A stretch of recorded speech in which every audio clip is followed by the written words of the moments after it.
அனைவருக்கும் வணக்கம். இன்னும் கொஞ்ச நேரத்தில் பார்த்தீங்கன்னா, விஜய் அவர்களுடைய பெரும்பான்மை நிரூபிக்க வேண்டிய டைம் வந்துருச்சு. எல்லாரும் திக் திக் அப்படின்னு எப்படி எலெக்ஷன் ரிசல்ட்க்கு டிவி முன்னாடி உட்காந்துருப்பீங்களோ, அந்த மாதிரி தான் உட்காந்துருப்பீங்க. கண்டிப்பாக அதை பற்றின முழு விவரம் நம்ம பேச போகிறோம். அது ஒரு பக்கம் இருக்க, இன்னைக்கு பெரும்பான்மை நிரூபிப்பாரா மாட்டாரா அப்படின்ற ஒரு விஷயம் போயிட்டு இருக்கும்போது, டிஎம்கே ஐடி விங் விஜய் அவர்களை இறங்கி அடிக்க ஆரம்பிச்சிருக்காங்க. அந்த விஷயத்தை பற்றி நம்ம டீட்டெயில்டாக பேச போகிறோம். சேனலுக்குள்ளே வந்தவங்க லைக் அண்ட் சப்ஸ்கிரைப் பண்ணிடுங்க. மறக்காமல் நம்மளோட வீடியோ ஒரு 4 பேருக்கு ஷேர் பண்ணி விட்ருங்க. உங்களோட கருத்தை மறக்காமல் கமெண்ட்டில் சொல்லிடுங்க. இப்போ மேட்ரு என்னன்னா, இன்னைக்கு விஜய் அவர்களுடைய பெரும்பான்மை நிரூபிக்கிறதுக்கு ஆளுநர் கொடுத்த இறுதி நாள்.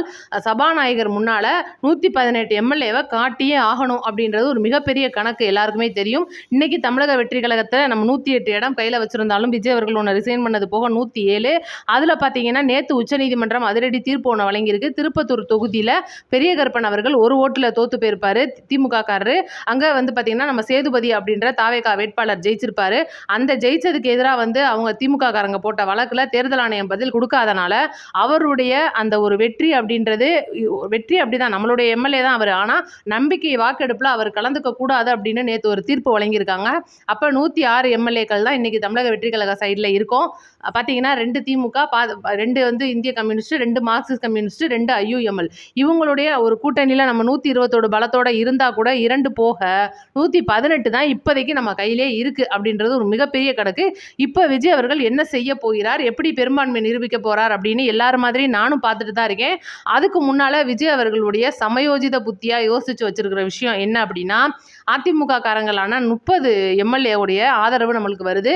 பிஜேபியோட ஒரு ஆதரவும் நமக்கே நேற்று அவர் சொல்லியிருக்காரு, அதாவது வேட்பாளர் இது கட்சி சார்பில் கிடையாதுங்க. இந்த ஒரு ஆதரவு அப்படின்றது விஜய் அவர்களுடைய ஆட்சி தொடரணுமா வேணாமா. இன்னைக்கு பார்த்தீங்கன்னா ஒன்றும் இல்லை, ஆட்சி ஏற்று இன்னைக்கு 4வது நாள் அப்படின்றத யோசிச்சுக்கோங்க. 3வது நாள் சட்டசபையோட 3வது நாள் வந்த ஒரு நாளில் முதல் நாளில் போட்ட கையெழுத்து பார்த்தீங்கன்னா, சிங்கப்பெண் அதிரடிப்படை, போதை ஒழிப்பு தனிப்படைக்காக 65 தனிப்படைகள், இவ்வளோதுக்கும் போக மதுக்கடைகளை மூடணும் அப்படின்னு சொல்லிட்டு 717 கடைகளை மூடுறதுக்கான ஒரு 717ன்றது நம்பர் தான், ஆனால் அது 1000க்கும் மேலே போயிட்டு இருக்கு. அப்போ இந்த ஒரு விஷயம், இந்த ஒரு அரசு அப்படின்றது கவிழ்க்கப்படுதுன்னா மக்களோட மனநிலை என்னவா இருக்கும் அப்படின்றத நீங்கள் முதல்ல யோசிச்சு பார்க்கணும். அதனால பார்த்தீங்கன்னா முழுக்க இன்னைக்கு எதிர்க்கட்சியாக இருக்கக்கூடிய திமுகவிலிருந்தே நிறைய பேர் கையை தூக்குறதுக்கு அதிக வாய்ப்புகள் இருக்குது அப்படின்றது தான் சட்டசபையை சுற்றி இருந்து வர தகவலாக இருக்குது.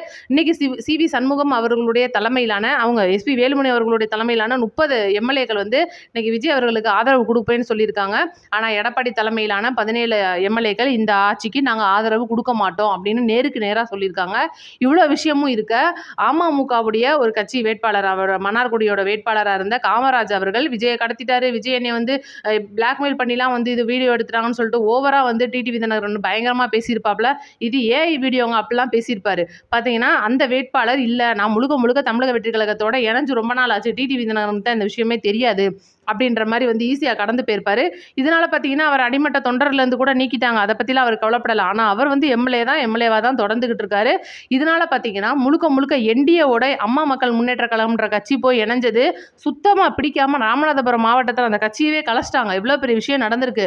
அமமுக அப்படின்றது அவ்வளோ பெரிய கட்சியும் கிடையாது, அதனால் அதை கழிச்சது பெரிய விஷயம் இல்லை. ஆனால் அதிமுகன்ற கட்சியவே எடப்பாடி ஒருத்தர் கலைச்சி வச்சிருக்காரு, அதுதான் பெரிய விஷயம் அப்படின்ற மாதிரி இன்னைக்கு அதிமுக 30 எம்எல்ஏக்களுடைய ஆதரவு இன்னைக்கு தமிழக வெற்றி கழகத்துக்கு இருந்தால் கூட மேட்ரு என்ன அப்படின்னு கேட்டிங்கன்னா, எடப்பாடி ஏன் பயப்படுறாரு, எதுக்காக நடுங்கிறாரு, அப்படி என்ன சிக்கலில் அவர் மாட்டிக்கிட்டு இருக்காரு அப்படின்னா வேற ஒன்றும் கிடையாது, கொடநாடு எஸ்டேட் வழக்கு. இதை பற்றி விஜய் அவர்கள் அடுத்தடுத்த நடவடிக்கைகளை எடுக்க போகிறோம் அப்படின்ற தகவல் வந்திருக்கு.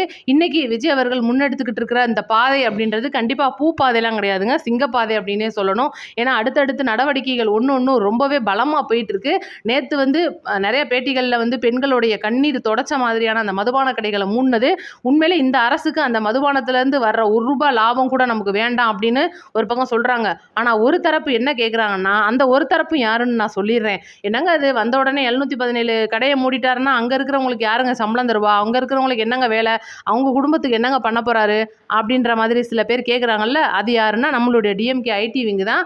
என்ன மேட்ருனா, என்னடா அது நம்ம இவ்வளோ நாள் 5 வருஷம் பண்ணிட்டு இருக்கிற ஒரு விஷயத்த கட்டி காப்பாற்று வந்துக்கிட்டு இருக்க விஷயத்த 2 நாளில் முடிச்சாப்ல அப்படின்னு சொல்லிட்டு மக்களிடையே என்னதான் இதெல்லாம் வந்து கெட்ட பேர் நம்ம ஏற்படுத்தி ஆகணும் அப்படின்ற ஒரு முக்கிய முனைப்போட இருந்துகிட்டு இருக்கிற டிஎம்கேவோட ஐடி விங் இந்த மாதிரியான கேள்விகளை குறிப்பாக வைக்கிறாங்க. அப்போ பொதுமக்களாகவே மாறி கேள்வி கேட்போம் நம்மளும் அப்படின்ற மாதிரி வைக்கும்போது முழுக்க முழுக்க இன்னைக்கு அந்த பார்களை நடத்திட்டு வர்றது யாரு? என்ன அரசு வந்து பார் ரைட்டுங்க, சரக்கு வந்து இறக்கி வருது, அவங்களுடைய சக்கர ஆலைகள்ல இருந்து அப்படியே கள்ளத்தனமாக சரக்கு வந்து விற்கிறாங்கன்றதெல்லாம் ஓகே. ஆனால் அந்த பார் அப்படின்றத இன்னைக்கு எடுத்து நடத்துறவர் யாரா இருப்பார்? யோசிச்சு பாருங்க. ஒன்று கட்சிக்காரராக இருப்பார், இல்லை அந்த ஏரியாவுடைய பணக்காரராக இருப்பார், தொழிலதிபராக இருப்பார். அப்போ அவங்களுக்கு எதுக்குங்க இதில் வந்து இப்போ வேலை போயிடுச்சுன்னா என்னங்க கஷ்டம் அப்படின்ற மாதிரி தான் உண்மை. ஏன் அவர் வந்து இன்னைக்கு பார்டர் நடத்தி தான் சம்பாதிக்கணுமா? ஏன் வேற வேலை வெட்டிலாம் போகக்கூடாதா? மூட்டை தூக்கி சம்பாதிங்க அப்படின்ற மாதிரி நம்மளுடைய விர்ச்சுவல் வாரியர்ஸும் பதிலுக்கு கமெண்டை போட்டு தள்ளிட்டு இருக்காங்க. இது ஒரு பக்கம் இருக்க, இன்னைக்கு விஜய் அவர்கள் மேலே அடுத்து ஒரு மிகப்பெரிய ஒரு பழிச்சொற்களாக வந்து விழுந்திருக்கிற விஷயம் என்னன்னு பார்த்தீங்கன்னா, ஐஏஎஸ் அவர்களுடைய, அதாவது ரத்தன் பண்டிட் அவர்களுக்கு ஓஎஸ்டியில் மிகப்பெரிய பொறுப்பு ஒன்றை வழங்கி அரசு அதிகாரியாக்கியிருக்காங்க. இந்த ரத்தன் பண்டிட் யார் அப்படின்னா எல்லாருக்குமே தெரியும். ஒரு காலத்தில் பாஜகவுடைய அத்வானி அவர்களுக்கும் இப்போ சமீப காலமாக ஜெயலலிதா அம்மா இறக்குறதுக்கு முன்னாடி வரைக்கும் அவங்களுக்குடைய ஒரு மிகப்பெரிய ஆன்மீக ஆலோசகராக இருந்து செயல்பட்டவர். அவர் கணிக்கிறது துல்லியமாக இருக்கும் அப்படின்ற அளவுக்கு 1989 நீங்கள் முதலமைச்சர் ஆவீங்க அப்படின்னு சொன்னதும் நடந்துச்சு.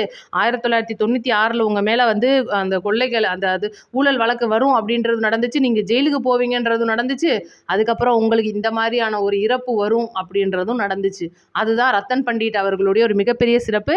இதெல்லாம் ஒரு பக்கம் இருக்க, மே 4ஆம் தேதி என்ன நடந்துச்சு எல்லாரும் யோசிச்சு பாருங்க. எல்லாரும் டிவி முன்னாடி உட்காந்து ரிசல்ட் என்ன ஆகும்னு பார்த்துட்டு இருந்தோம். ஆனா 7 மணிக்கெல்லாம் போய் விஜய் வீட்டோட வாசல்ல நின்றுட்டு பூங்கொத்து கொடுத்து வரவேத்தாரு. நீங்க தான் சிஎம் அப்படின்னு சொன்னாரு. அதுவும் நடந்துச்சு. அப்ப இவ்வளோ பெரிய ஒரு மனுஷன் ஏதோ கணிக்கிறாரு, அவர் சொல்றதுல ஏதோ நம்புறோம். இன்னைக்கு நான் ஒண்ணுமே சொல்லலைங்க. அந்த பாபா வங்கான்னு சொல்லிட்டு ஏதோ வெளிநாடுகளில் ஒரு அம்மா கண்ணெல்லாம் மூடிட்டு நீங்க பார்த்துருப்பீங்க, கேள்விப்பட்டிருப்பீங்க.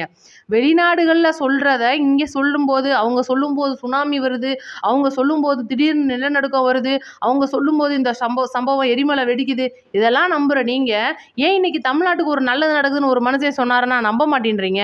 அது ஒரு காரணமா இருக்க, இன்னைக்கு ரத்தன் பண்டிட் அவர்களை விஜய் அவர்கள் ஐஏஎஸ் ஆக்குன கொஞ்ச நேரத்திலே பார்த்தீங்கன்னா சட்டசபை கூடுது. ஏன்னா அவர் சைன் போட்டுட்டு தான் சட்டசபைக்குள்ள வந்திருக்காரு. அங்க உதயநிதி ஸ்டாலின் என்ன மேட்டர் சொல்றாருன்னா, சனாதனத்தை நாம இழுத்து மூடணும் அப்படின்னு சொல்றாரு. அப்ப எங்க இந்த சனாதனம் அப்படின்றது வருதுன்னா, இன்னைக்கு எங்க விஜய் அவர்கள் ரத்தன் பண்டிட்டை கொண்டுட்டு வந்து ஒரு அரசு அதிகாரியா வச்ச மாதிரி எங்க மக்களிடையே அந்த நம்பிக்கை அதிகரிச்சு திருப்பரங்குன்றத்துல தீபம் ஏத்திடுவாங்களோ, எங்க மலையில உட்காந்து இஸ்லாமியரும் முஸ்லீமும் உட்காந்து சேர்ந்து உட்காந்து பேச்சுவார்த்தை நடத்தி எல்லாம் ஒரே சமுதாயம் ஆயிடுவாங்களோ, இன்னைக்கு இந்த ஒரு சமுதாய பிரச்சனை மற்றும் இந்து முஸ்லீம்ல பிரச்சனை ஏற்படுத்த நம்ம நினைச்சோமே, அப்படிலாம் இவங்க பண்ணலையே, எல்லாருமே ஒத்துமையா இருக்காங்களே, எப்படி நம்ம இவங்களை வந்து கள்ள கலைக்கிறது அப்படின்னு யோசிக்கிறாங்களோ, அப்படிதான் இன்னைக்கு மக்களிடையே தோணுது. இன்னைக்கு தமிழ்நாடு அப்படின்ற ஒரு தமிழ்நாட்டை இந்திய மக்களா இருக்கிற நம்ம முதல்ல இந்தியன், அதுக்கப்புறம் தான் நம்ம தமிழன், அதுக்கப்புறம் தான் இந்த ஜாதி மதம் இனம் எல்லாமே. ஆனால் ஒட்டு மொத்தமாக மதச்சார்பற்ற அவங்க பொய்யா சொல்லிக்கிட்டு இருக்கிற அந்த மதச்சார்பற்ற கூட்டணின்னு சொல்லிக்கிட்டு நாங்கள் வந்து மதத்தெல்லாம் பின்பற்ற மாட்டோம், நாங்கள் சாமி கும்பிட மாட்டோம், நீங்கள் கும்பிடுங்க, கும்பலாட்டி எட்டு போங்க, மலையில் தீபம் ஏற்றக்கூடாதுன்னா ஏற்றக்கூடாது அப்படின்னு சொல்லிட்டு இருந்தவங்களுக்கு மத்தியில் இன்னைக்கு இந்த மாதிரி ஒரு மனுஷனை கொண்டுட்டு வந்து விஜய் அவர்கள் அரசு அதிகாரியாக ஆக்கியிருக்காரு அப்படின்றது ஒரு பக்கம் வந்து அவங்களுக்குலாம் எரிஞ்சு போச்சு. நான் இன்னைக்கு தெரியாமல் கேட்குறேன், KN நேரு மேலே ஏகப்பட்ட கோடிக்கணக்கான ஊழல் வழக்குகள் இருக்குது. அவரை தான் இன்னைக்கு நீங்கள் துணைக்கட்சி எதிர்கட்சியோட துணைத் தலைவராக்கியிருக்கீங்க. ஏவா வேலு மேலே ஏகப்பட்ட குற்றச்சாட்டுகள் இருக்குது, ஊழல் குற்றச்சாட்டுகள் இருக்குது. இன்னைக்கு அவரை தான் உங்களோட கட்சியோட கொறடாவாக்கி வச்சிருக்கீங்க. அப்படிலாம் இருக்கும்போது இவர் மேலே என்னங்க குற்றச்சாட்டு இருக்குது? ஏதாவது உங்களால் சொல்ல முடியுமா? சொல்லி பாருங்க அப்படின்ற மாதிரி தான் இன்றைக்கி இருக்குது. இவர் அரசு அதிகாரி ஆக்குறதுக்கும் அவருடைய தனிப்பட்ட செயலாளராக வச்சுக்கிறதுக்கும் அது அவருடைய விருப்பம். அவங்க ஏதோ பணி செய்யலை, இது வந்து தப்பாக பண்ணுறாங்க, இந்த மாதிரி ஊழல் நடக்குதுன்னா நீங்கள் குற்றச்சாட்டை வைங்க, இன்றைக்கி மக்களிடையே வந்து நம்ம எடுத்து பேசுவோம், இதுதான் வந்து நியாயம். அதை விட்டுவிட்டு இன்றைக்கி இவர் இந்த மாதிரி ஆக்கிட்டாரு, நாளைக்கு மக்கள் எல்லாம் ஒன்றாக போகிறாரு. இன்றைக்கி ஒட்டுமொத்த தமிழகத்திலையும் அந்த ஒரு அதாவது நம்ம இவ்வளோ நாளாக பிரித்து வச்சிருக்கிற ஜாதி மத பிரச்சனைகள்லாம் வந்து பேசி வச்சு மக்களிடையே வந்து ஒரு பிரச்சனை ஏற்படுத்த முடியாது. ஐயோ நம்ம என்ன பண்ணுறதுன்னு தெரியலையே, இந்த மக்கள்லாம் விழிச்சுக்குருவாங்களே, அப்போ நம்ம வந்து இவ்வளோ நாள் கட்டி காத்து வச்சுருந்த ஒரு முக்கியமான விஷயத்த வந்து முடிச்சு விட்ருவாங்களே.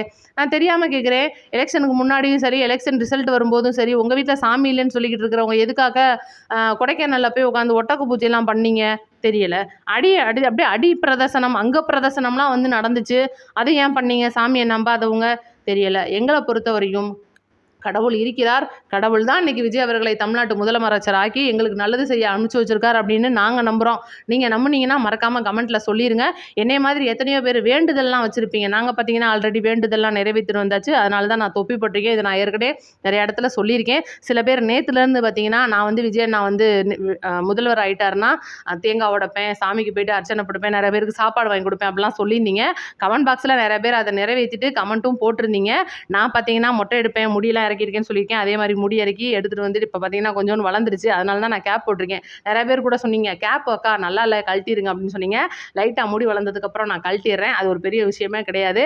இந்த மாதிரி வந்து சரி நிறைய பேர் மக்களுடைய மனசை கெடுக்கிறதுக்குன்னு இந்த மாதிரி வேலைகள்லாம் பார்த்துட்டு தான் இருப்பாங்க.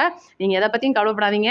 இப்போ இந்த வீடியோ நீங்கள் பார்த்துட்டு இருக்கையில் ஆல்ரெடி பெரும்பான்மையாக நிரூபித்து அன்னை முதல்வராக தொடர்றது தான் நடந்துட்டு இருக்கும். அதனால் இதை பற்றிலாம் நீங்கள் கவலைப்படக்கூடாது. இந்த 5 வருட ஆட்சி அப்படின்றது ஒரு பக்கம் இருந்தால் கூட இதுக்கப்புறம் அது 30 வருடமாக தொடரும். திமுக அப்படின்ற கட்சி முடிஞ்சு போச்சு. இது ஒன்றுத்துக்குமே நீ வேலை இல்லை. அதிமுக கட்சியை எடப்பாடி அவர்கள் முடிச்சிட்டாரு. இன்னி இருக்கிற போகிற அந்த அதிமுகவுக்காரங்க எல்லாருமே டிவிகேவில் இணைஞ்சு தமிழக அரசோட இணைஞ்சு பார்த்தீங்கன்னா அமைச்சர் பதவியாக தான் வர்றாரு அப்படின்ற மாதிரிலாம் வந்து ரூமர் பதவுது. அதெல்லாம் எதுவுமே நீங்கள் நம்பாதீங்க. அவங்க எம்ஜிஆருடைய ஆட்சி வேணும்னு வர்றாங்க. அம்மாவுடைய அந்த கொள்கையும் சரி, அம்மாவுடைய அந்த நல்லது செஞ்ச திட்டங்களும் சரி இன்னைக்கு டிவிகேல இருக்குது. அம்மாவுடைய தாலிக்கு தங்கம் திட்டம் தான் இன்னைக்கு அண்ணன் சீராக இருக்குது. அம்மாவுடைய உணவகம் திட்டம் தான் அடுத்து வரப்போகுது. இதெல்லாம் வந்து பெரிய பெரிய சர்ப்ரைஸாக இன்னைக்கு விஜய் அவர்கள் வச்சிருக்காரு. கண்டிப்பாக அடுத்தடுத்த வீடியோக்கள் அதை பற்றி நான் உங்களுக்கு டீட்டெயில்டாக சொல்கிறேன். நோட்டிஃபிகேஷன் ஆன் பண்ணி வைங்க. நன்றி, வணக்கம். அடுத்த வீடியோவில் சந்திப்போம்.